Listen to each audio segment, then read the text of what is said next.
The banner catches my eye first. Bright red letters against pristine white fabric. 12 years of excellence. My hands tighten on the steering wheel as I slow down, processing the scene outside my parents' Georgian Colonial in Garland. Cars line the curved driveway, spilling onto the manicured lawn. Taryn's pearl-white Mercedes sits in the prime spot near the front door, where Dad always insisted on keeping space clear for special occasions.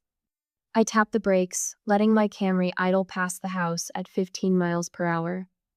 Just slow enough to take it all in, just fast enough that no one will notice me.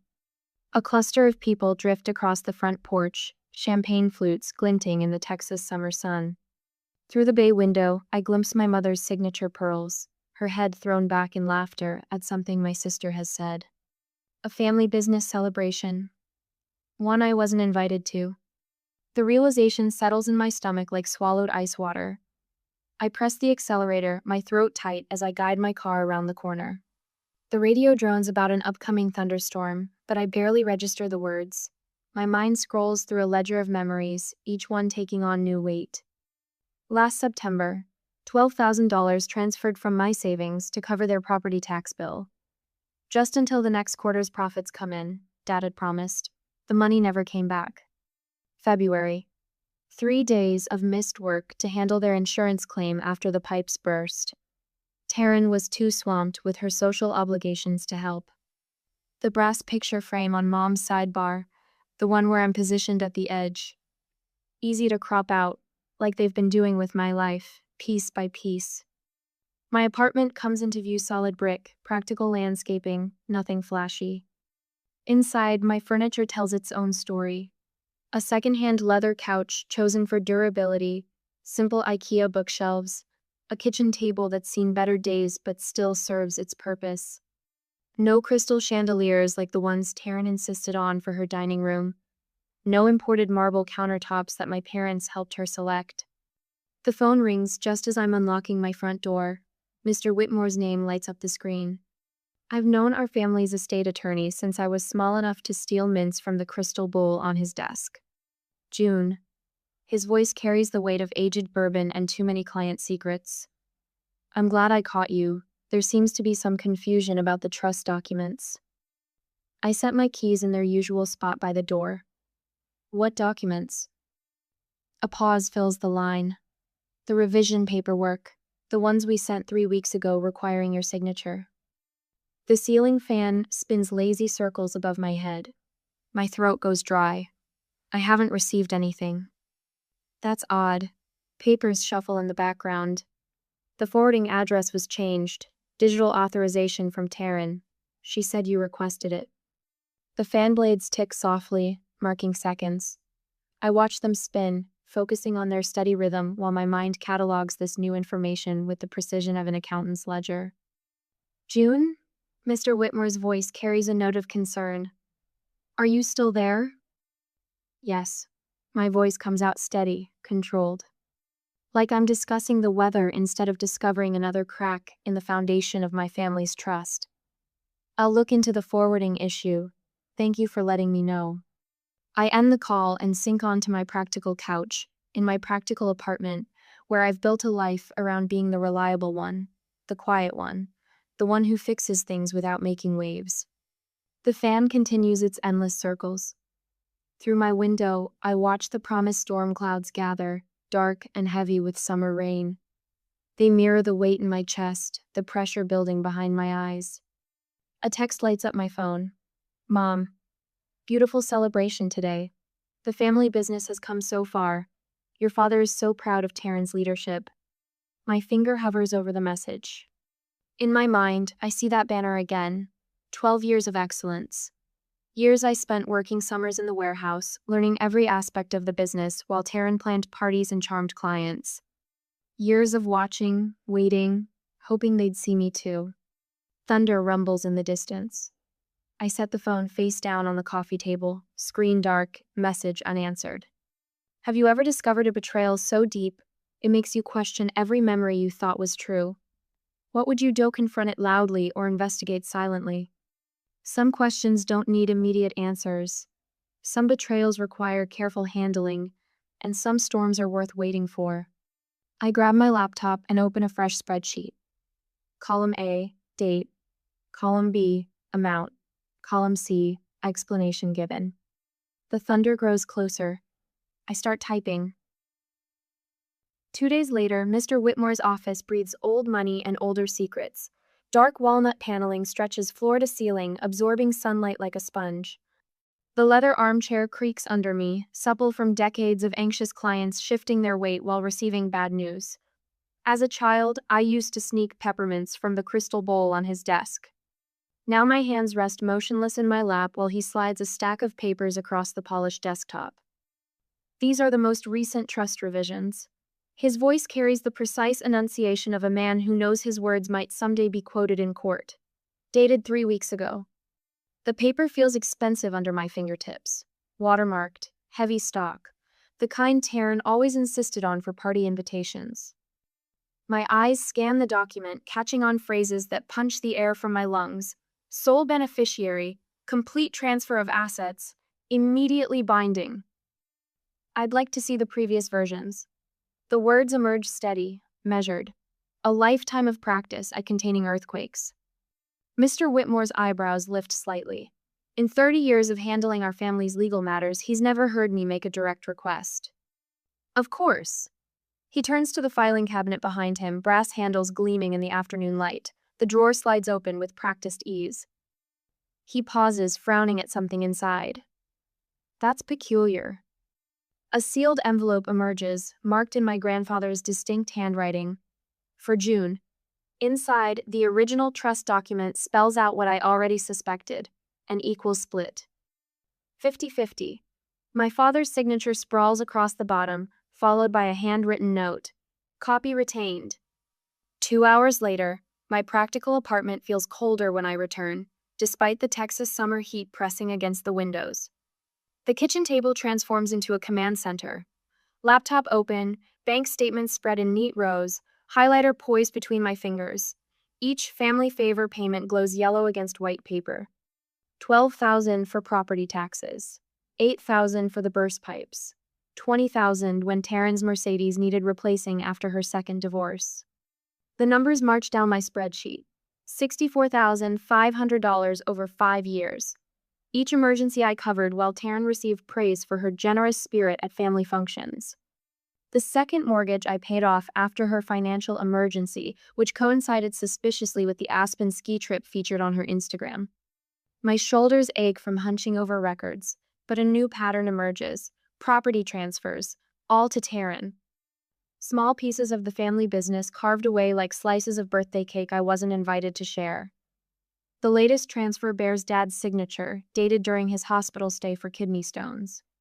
The same week, Mom swore he was too medicated to handle paperwork.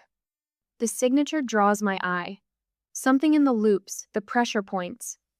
I pull out Dad's birthday card from last year, laying them side by side under my desk lamp.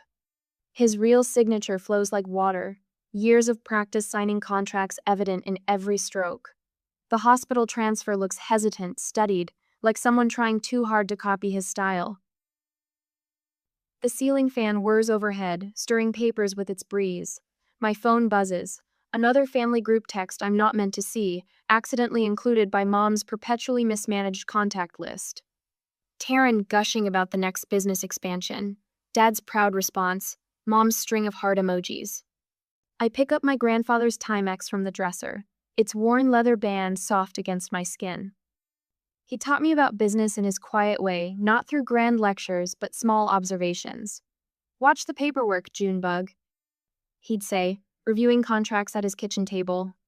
Sweet talk is sugar water. Documentation is stone.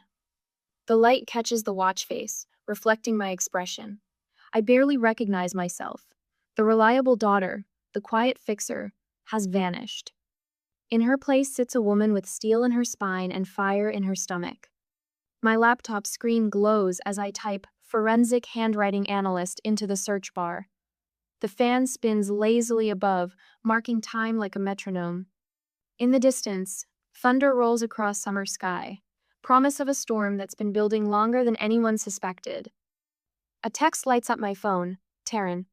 Family dinner Sunday. Bring that wine mom likes. Have some exciting business news to share. Tara. I set the phone down and returned to my spreadsheet. Column D, documentation type. Column E, witness names. Column F, legal statute violations. Some storms deserve a perfect forecast. Some betrayals require the kind of quiet that comes before lightning splits the sky. A question floats in the charged air of my apartment. When family betrays your trust, do you confront them immediately or gather your evidence first? The answer whispers from the scattered papers, the highlighted numbers, the damning signatures. Sometimes the deepest wounds require the steadiest hands to heal, or to strike back. I add another column to my spreadsheet. Column G, consequences. Let them think I'm still the reliable one, the quiet one, the one who fixes things without making waves. They forgot that still waters can hide stones sharp enough to sink ships built on paper and lies. The fan spins. The thunder grows closer. My fingers type steady rows of evidence, each click of the keyboard another nail in the coffin of their betrayal. They taught me well, these masters of manipulation. Perhaps too well. Because I learned to keep receipts. 2 days later, the brass nameplate reads, Alton Reeves, attorney at law, in simple Helvetica font. No fancy script, no pretentious Latin phrases, just like my grandfather would have wanted. My knuckles tap against the heavy oak door, and a voice that sounds like well-worn leather calls out, Come in, Miss Monroe. Mr. Reeves stands as I enter, his silver hair catching the morning light from tall windows. Behind him, 3 generations of client photos line the walls. I spot my grandfather in one from 1975, shaking hands with a younger Mr. Reeves beside a Peterbilt truck with Monroe Logistics hand-painted on the door. Please, have a seat. He gestures to a leather chair that's seen 40 years of clients' worries. Bill spoke often about you. The envelope he slides across his desk is thick, cream-colored, sealed with red wax bearing the firm's stamp. My hands don't shake as I break the seal, but my heart pounds against my ribs like it's trying to escape. Your grandfather created this contingency trust 2 months before he passed. Mr. Reeves leans forward, his voice gentle but firm. He was concerned about certain family dynamics. The first page bears my grandfather's distinctive signature broad strokes, final letter trailing off like he was already moving to his next task. My eyes catch on a single sentence. Until her 35th birthday, June Elizabeth Monroe maintains full veto power over any transfer of Monroe family business assets exceeding $10. Zero in value. 11 days. The words slip out before I can catch them. I beg your pardon? I turn 35 in 11 days. The leather creaks as I shift forward. Why wasn't I notified of this before? Mr. Reeves removes his glasses, polishing them with a handkerchief. The trust terms specified this information should only be revealed if attempts were made to transfer assets without proper documentation. Which, according to the paperwork crossing my desk this morning, appears to be exactly what's happening. Memory washes over me like summer rain. I'm 12 again, sitting in Grandpa's workshop while he teaches me to sand wood with the grain. The scent of sawdust mingles with his Old Spice aftershave. Some folks charm their way through life, Junebug, he said, testing the surface with calloused fingers. But charm wears thin. Character, now that's what lasts. He looked at me then, really looked, in that way that made you feel seen down to your bones. Your sister lights up a room when she walks in. Nothing wrong with that. But you, sweet girl, you keep the lights on after everyone else has gone home. Back in Mr. Reeves' office, my fingers traced the trust document's edges. He knew this would happen. Bill Monroe built that business from a single truck and a handshake deal. He watched how you worked every summer, learning the warehouse inventory system, memorizing client routes. Mr.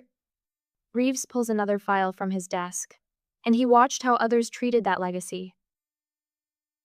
Inside the file, a handwriting analyst's report confirms what my gut already knew about Dad's signature on those transfer papers. The strokes are wrong, the spacing artificial. Like someone trying to forge a masterpiece without understanding the artist's technique. My laptop opens to a spreadsheet I've been building for weeks. Dates, amounts, explanations given. Each entry a small betrayal, adding up to a pattern I can no longer ignore. Mr. Laptop opens, disgrace and frees all. Reeves studies it, nodding slowly. Methodical, like your grandfather. He hands me a business card. This is Angela Norell, best forensic accountant in Dallas. She doesn't advertise, but she's helped other families navigate similar situations. I tuck the card into my wallet behind a faded photo Grandpa and me on his porch swing, my legs too short to reach the floor, his watch face catching the evening sun. The same watch now circles my wrist, its steady tick marking time like a metronome. Thank you. I gather the documents, each page a piece of armor I never knew I had. June. Mr. Reeves stands, his expression serious. Your grandfather used to say something about business dealings. Do you remember? A smile tugs at my lips. Trust paper, not promises. Indeed. He walks me to the door. He'd be proud of how you're handling this. Not with shouting or social media drama, but with evidence. I finish. The word tastes like truth on my tongue. In my car, I place the trust documents in a manila envelope, marking the date with the same precise handwriting I learned cataloging inventory all those summers ago. The afternoon sun gleams off Grandpa's watch as I check the time 3 hours until the family dinner where Taryn plans to present her restructuring proposal. My phone buzzes with a text from Mom. Don't forget dinner tonight. Taryn has exciting news about the business's future. I start the engine, thinking about futures and pasts, about quiet strength and loud promises, about how the smallest line in a legal document can change everything.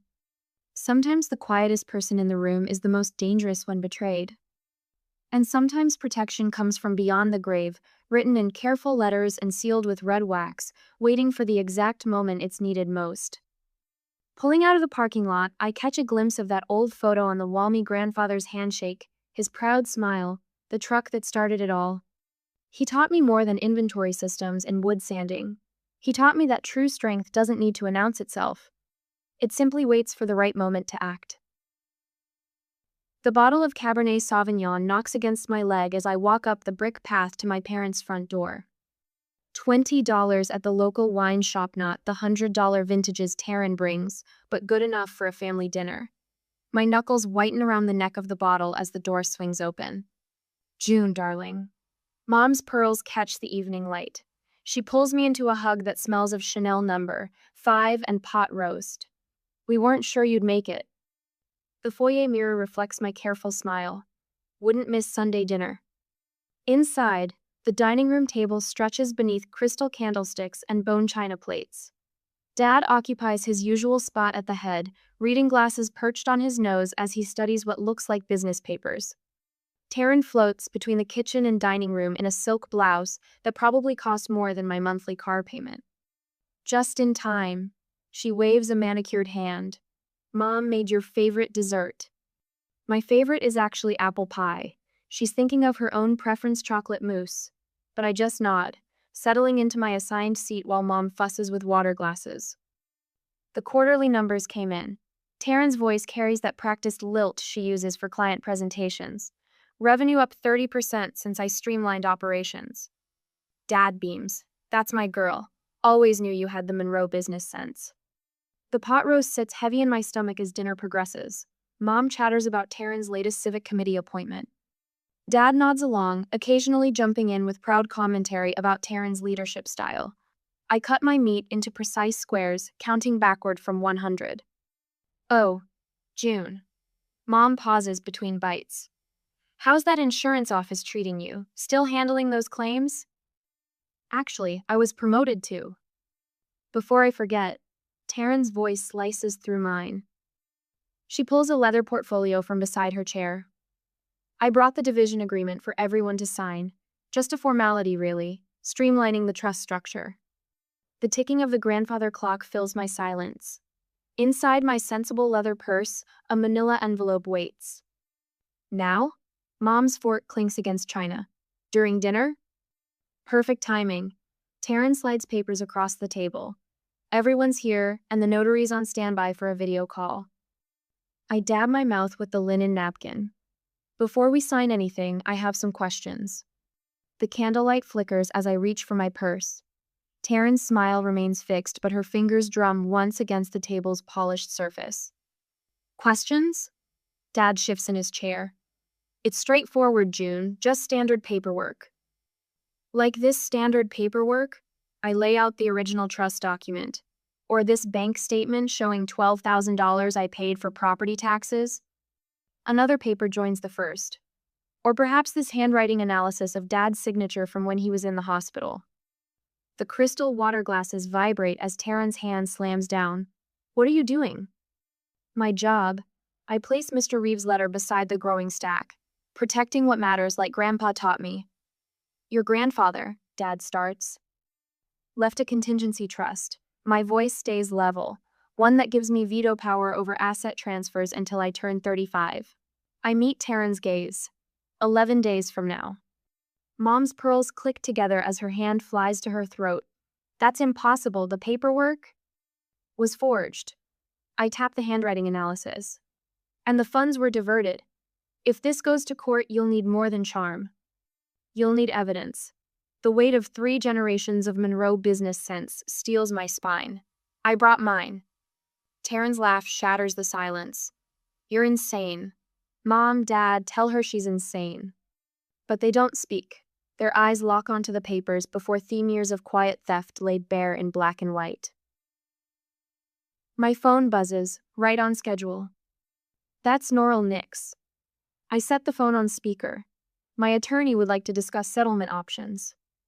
Taryn's perfect French manicure scrapes against silk as her hands clench. You conniving little. Miss Monroe? Norrell's voice fills the room. I have the injunction paperwork ready. Should I file tonight? I stand, my chair scraping against hardwood. Behind Dad's shoulder, a family photo catches my eye. The one where I'm positioned at the edge, almost cropped out. But behind it, tucked away, sits the original, the one from before they started erasing me. I lift both frames from the wall. No filing tonight, Norrell. I'll call you tomorrow. My family needs time to think about their choices. The original photo tucks perfectly into my purse. Taryn's face has turned the same shade as her silk blouse. June. Dad's voice cracks. We can explain. You can. I shoulder my purse. To the forensic accountant, Tuesday at 10. The grandfather clock strikes 8 as I walk out, its chimes echoing through the house Grandpa built. Behind me, Taryn's voice rises in a stream of accusations. Mom's soft crying provides harmony. But all I hear is Grandpa's voice from the contingency trust letter. The quiet ones see everything, sweet pea. They just wait for the right moment to speak. I close the door on the chaos behind me, the weight of evidence replaced by something lighter. Maybe it's justice, maybe it's freedom. Or maybe it's just the satisfaction of knowing that sometimes the most devastating weapon isn't a shout. It's the sound of silence finally breaking. On Tuesday, the morning sun strikes the courthouse steps like a spotlight. I adjust my grandfather's watch on my wrist, its familiar weight grounding me as the metal detector beeps green. My sensible pumps click against marble floors that have witnessed a century of family disputes just like this one. Miss Monroe. Mr. Whitmore rises from a wooden bench, his briefcase worn at the corners from decades of similar meetings. They're already inside. The conference room door opens to reveal my family arranged like chess pieces. Mom clutches her signature pearls, eyes red-rimmed. Dad stares at his folded hands. Taryn holds court at the head of the table, her lawyer hovering nearby like an anxious understudy. June. Mom reaches toward me, but I choose a seat beside Mr. Whitmore, across from our family attorney of 30 years. The table stretches between us like a canyon. Let's begin. Judge Patricia Reeves shuffles papers with practiced efficiency. Her reading glasses catch the fluorescent light as she reviews the evidence we submitted last week. I see the assets are currently frozen pending our discussion. Taryn's manicured fingers drum against the table. This is ridiculous. A simple misunderstanding blown out of proportion. The judge's glasses lower. A misunderstanding involving forged signatures and redirected trust documents? My sister's fingers still. I open my laptop, each keystroke precise as I pull up our family's financial history. 5 years of transactions spread across the screen like a roadmap of betrayal. Would you like to see the evidence of funds I provided under false pretenses? June. Dad's voice cracks. We never meant to get caught? The words escape before I can stop them, quiet but sharp. Mr. Whitmore places a hand on my arm. I draw a slow breath, remembering his advice. Let the evidence speak. Your Honor. Taryn's lawyer slides forward, smooth as oil on water. My client has been the driving force behind Monroe Logistics' recent success. These accusations of impropriety are supported by forensic evidence. Judge Reeves taps the handwriting analysis report. The signature transferring primary control predates your client's involvement by 3 years. And according to these bank records, it was signed while Mr. Monroe was hospitalized for bypass surgery. The color drains from my mother's face. She turns to Taryn. You said Dad signed those papers at the office. Taryn's mask slips for just a moment, revealing something ugly beneath her polished surface. He would have signed them anyway. I was just being efficient. By committing fraud?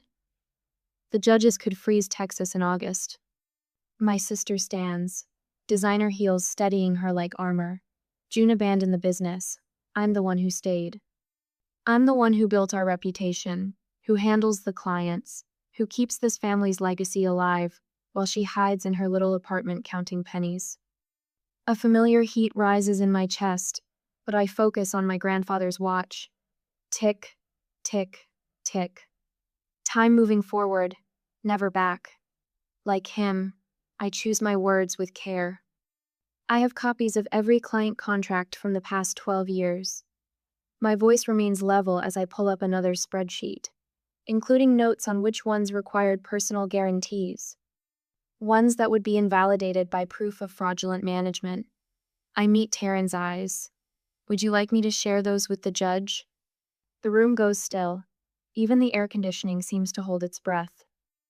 Given the evidence, Judge Reeves says into the silence, I'm prepared to rule on the trust's dissolution. Miss Monroe, as the injured party, you could petition for full control. The option hangs there, tempting as Texas summer sweet tea. I could take it all: the business, the properties, the family legacy. Make them feel what I felt, watching from the outside while Taryn played favorite daughter. But I remember my grandfather's words, written in the margin of his old ledger. We protect what matters, Junebug, not for pride, for purpose. I don't want control, Your Honor. I close my laptop. I want restoration. Return to the original 50-50 split my grandfather intended.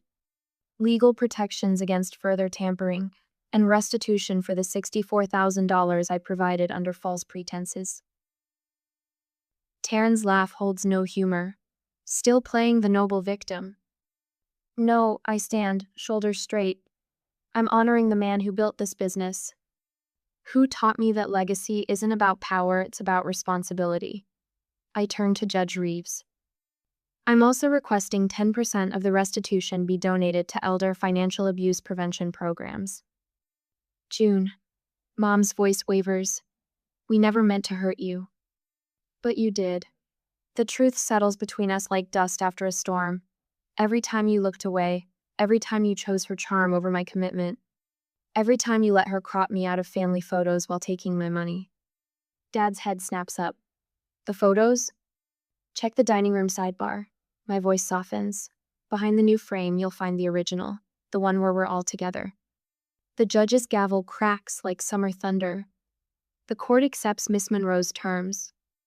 Assets will be restored according to the original trust documents, with additional oversight. She fixes each family member with a stern gaze. I suggest you all reflect on what brought you here today. Family bonds, once broken, aren't easily mended. We file out in silence. In the marble hallway, Taryn's heels stop clicking. You could have taken everything. That's the difference between us. I check my grandfather's watch one last time. I protect. I don't possess. The courthouse doors open to bright Texas sun.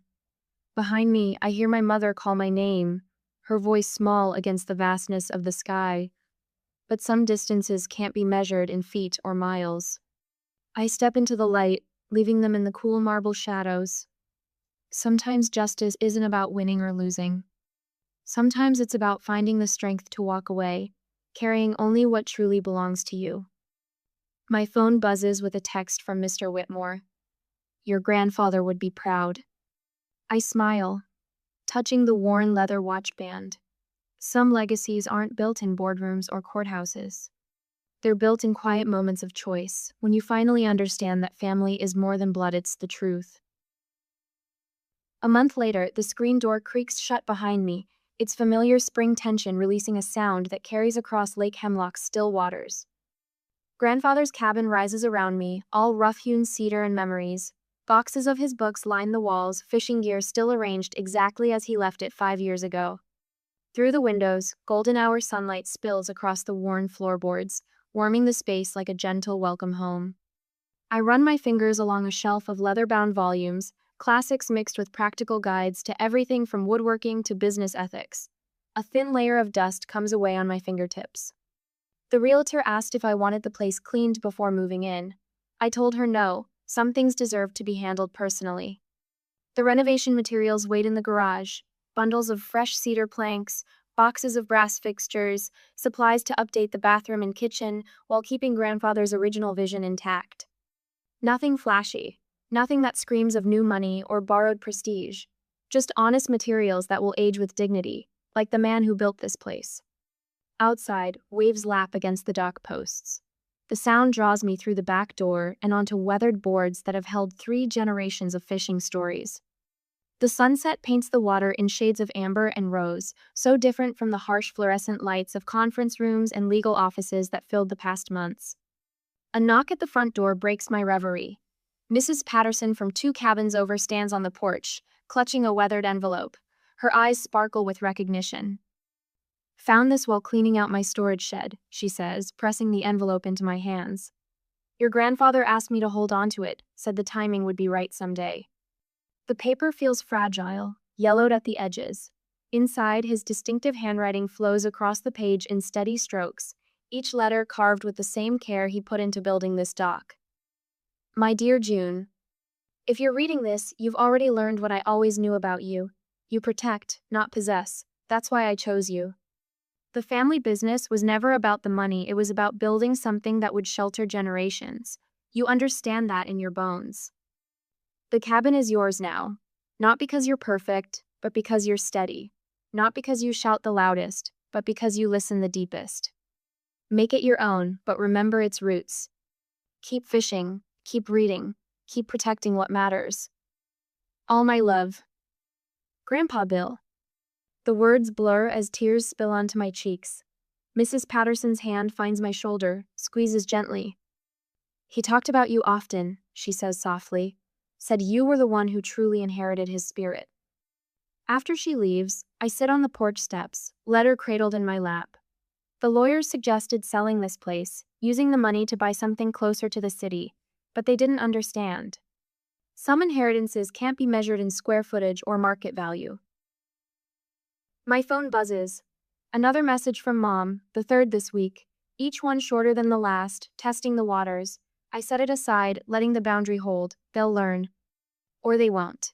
Either way, I'm done playing by their rules. The renovation starts tomorrow. Local contractors, recommended by neighbors who remember my grandfather. They understand about keeping the original beams exposed, preserving the hand-carved trim work. This place won't become another showcase of excess. It will grow stronger, more itself, like the person I'm becoming. Weekend sounds drift across the lake. A screen door slamming, children's laughter, the purr of a pontoon boat heading home for dinner. Simple sounds, real ones. I think about the scholarship I established last week, the William Monroe Ethics and Family Business Grant. 3 students already selected, each one promising to put integrity before profit. The dock beckons as dusk settles in. I grab grandfather's old fishing rod, still perfectly balanced after all these years. The cast comes naturally, muscle memory preserved from childhood summers. The line arcs out over darkening water, lands with the soft plunk.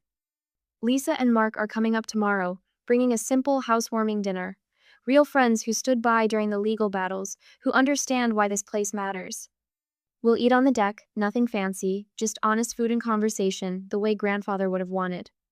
His photo watches from its place of honor by the fireplace. Not the formal portrait from the office, but the one of him on this very dock, holding up a largemouth bass with the proudest grin. The frame sits straight, positioned where everyone can see it. No more edges to crop, no more shadows to hide in. The first stars appear overhead, pinpricks of light in a deepening blue sky. A fish tugs at my line, gentle at first, then with growing confidence. I smile, remembering grandfather's favorite saying, "Sometimes the quiet ones surprise you the most." I begin to reel in, steady and sure, knowing exactly who I am and where I stand. Some victories don't need applause, some restorations happen in silence, one careful choice at a time. Like this cabin. Like me. The fish breaks the surface, scales gleaming in the last light of day. I lift it clear, a perfect catch on my grandfather's line, in the house that he built, under a sky that feels infinite with possibility.